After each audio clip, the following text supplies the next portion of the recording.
Russian forces are edging closer and closer to capturing the city of Bakhmut after weeks of bloody fighting gradually wore down a resolute Ukrainian resistance. Bakhmut is not the sort of city Moscow had hoped to be fighting for in the second year of its invasion. It is a relatively small location in eastern Donetsk, which has remained out of reach of Russia's sluggish ground campaign for many months. But its capture would represent some military progress for Russian President Vladimir Putin, and give his forces the opportunity to launch aerial attacks on more urban areas further west. Here's what you need to know about the battle for Bakhmut. Ukraine's biggest challenge at this moment is defending Bakhmut, President Volodymyr Zelensky said in his nightly video message Tuesday. Russian forces have been making incremental gains around the city, but Ukrainian forces are yet to retreat, creating a standoff that recalls drawn-out battles for other eastern cities such as Severodonetsk over the past year. On Saturday, land forces of Ukraine said on its Telegram channel that the enemy keeps trying to break through the defenses and take Bakhmut, and that the commander of Ukraine's Eastern Military Group, Colonel General Alexander Syrsky, had visited units that are defending the city and its approaches. Alexander Rodnyansky, an economic advisor to Zelensky, told CNN on Tuesday that the situation is difficult.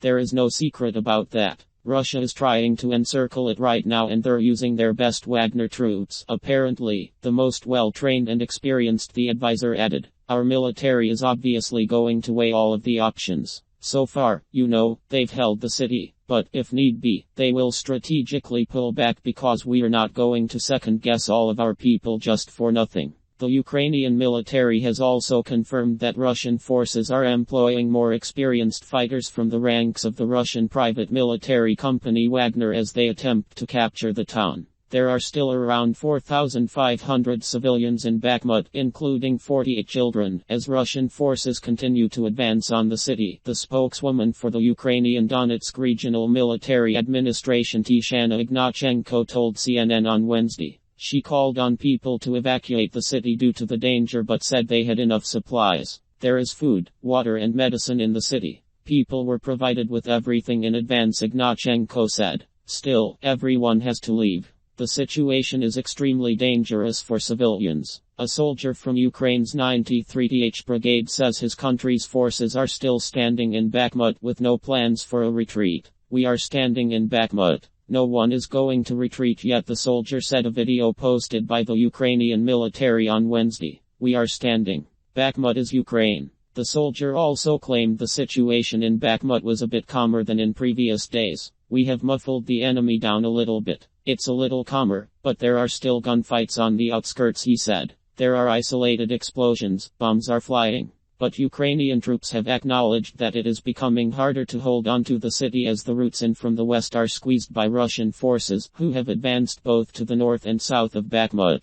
The situation in Bakhmut is very difficult now. It is much worse than officially reported, a soldier who didn't want to be named told CNN on Tuesday. In all directions, especially in the northern direction, where the Russians have made the biggest advance between Berkivka and Yahudin. The city sits towards the northeast of the Donetsk region, about 13 miles from Luhansk region, and has been a target for Russian forces for months. Since last summer, the city has been a stone's throw from the front lines, so its capture would represent a long sought-after success for Moscow's forces and bring some limited strategic value. The city has important road connections to other parts of the Donetsk region. Eastwards to the border with Luhansk, northwest to Sloviansk and southwest to Kostyantynivka. For several weeks the routes into Bakhmut have gradually come under the control of Russian forces. Rather than drive directly towards the city center, Wagner groups have sought to encircle the city in a wide arc from the north. In January they claimed the nearby town of Soledar, and have since taken a string of villages and hamlets north of Bakhmut. If the Russians can take the high ground to the west of the city, nearby industrial towns Kostyantynivka and Kramatorsk would be at the mercy of their artillery and even longer-range mortars. And it is unclear where exactly Ukrainian forces would fall back to should they retreat from the city.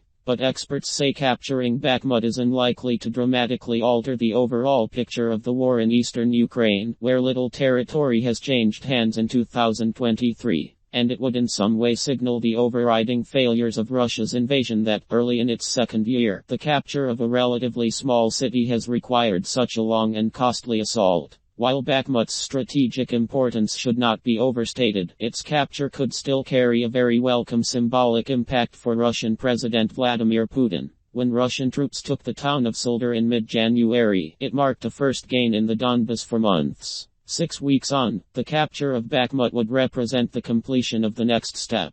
It matters too to oligarch Yevgeny Prigozhin, who runs the Wagner Group and has frequently criticized the Russian Defense Ministry's management of the special military operation in Ukraine. A Ukrainian flag flies in a damaged residential area in the city of Borodyanka, northwest of the Ukrainian capital Kyiv.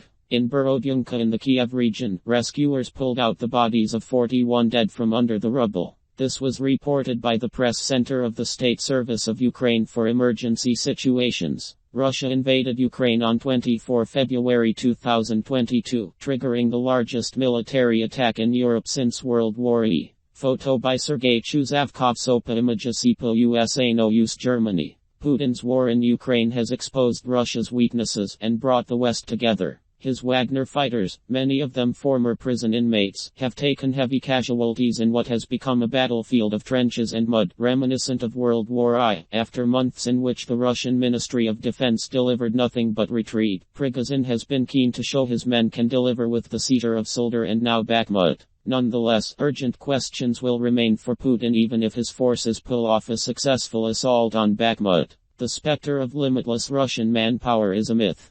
Putin has already been forced to make difficult and suboptimal choices to offset the terrible losses his war has inflicted on the Russian military, and he will face similarly difficult choices in 2023 if he persists in his determination to use military force to impose his will on Ukraine and the West. The Institute for the Study of War think tank wrote on Sunday in an update on the state of Russian forces and firepower. Russia can mobilize more manpower, and Putin will likely do so rather than give up.